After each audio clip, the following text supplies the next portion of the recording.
down on these speculators? Here now to answer is Bruce Vincent, president of Swift Energy and former chairman of the Independent Petroleum Association of America. I have a feeling I know what your answer is going to be, but you have to admit there is a role that the speculators do play in this market to the upside and maybe, like we're learning, pass to the downside.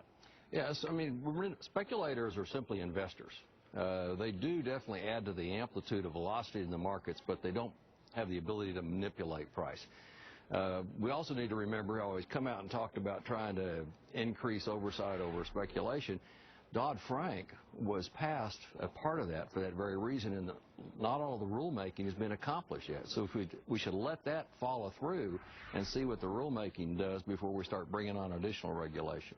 But do we have any indication, and I get your point, there are a ton, I think it's a couple hundred actually, of unwritten rules as of yet that have been authorized by Dodd-Frank but not put pen to paper.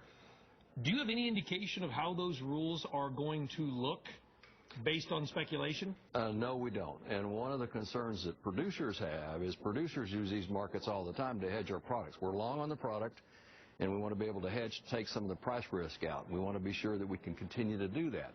There's been talk about having an end-user exemption. In fact, Congress actually wrote a side letter with Dodd-Frank and talked about allowing an end-user exemption.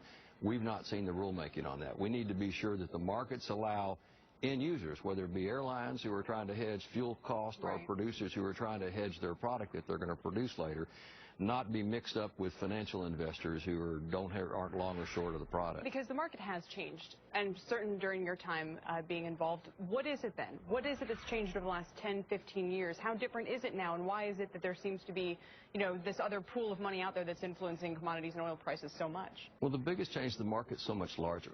The other thing about the speculators, while others try to demonize them, the fact is they bring a lot of liquidity to the marketplace, which helps the people like us who are in there hedging our product. It adds a lot of liquidity, and so it helps really improve that pricing that you have on commodity derivatives. What would it look like if there was no one trading oil except people who used it?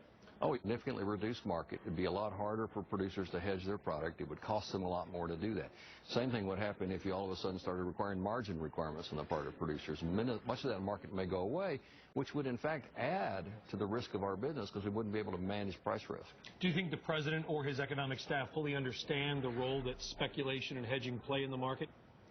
They may, but I don't think they do from what you hear. I think they're just trying to deflect responsibility for high gasoline prices to some other third party. Because if oil was at 40, I don't think we'd hear anything about speculators driving the price down by unfairly shorting oil. You're absolutely right, but that's exactly what happened in the fall of '08.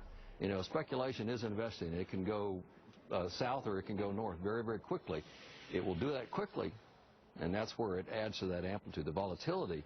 But it's going to go with the fundamentals. If fundamentals say the price ought to be 40, it's going to drive it down. What's the only way to get the price to 40 then?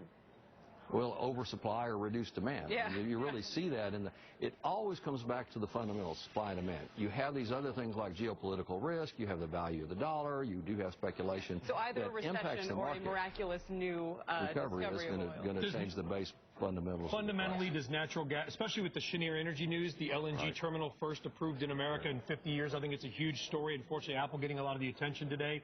Fundamentally, does natural gas deserve to be at $1.95? Fundamentally it does today because the industry's been so incredibly successful at unlocking this resource base in America. We've oversupplied the market, but what will happen, just take time, is demand will pick up. You're seeing that already. It's an incredible boon to American manufacturing, American chemical industry, American petrochemical industry. You're adding capacity. We're actually moving a methanol train from Chile into Louisiana because of low-priced natural gas. That will grow demand. The industry is reallocating capital, taking it away from dry gas, putting it into liquid-rich plays. That will ultimately affect supply, and it'll come back into balance. Eventually, natural gas has to be able to compete for capital with liquid-rich plays. Companies like ours who have an inventory of both opportunities are going to drill the liquid-rich plays first. You have to be able to compete for capital. It's probably going to take a couple of years to get there, though. Bruce Vincent, president of Swift Energy. Bruce, it was a pleasure. Good to see you again. Thanks. Great to see you, Brian. Thanks nice so to see you, Kelly. All right, be sure to catch Mad Money tonight, by the way. Jim will be speaking with the CEO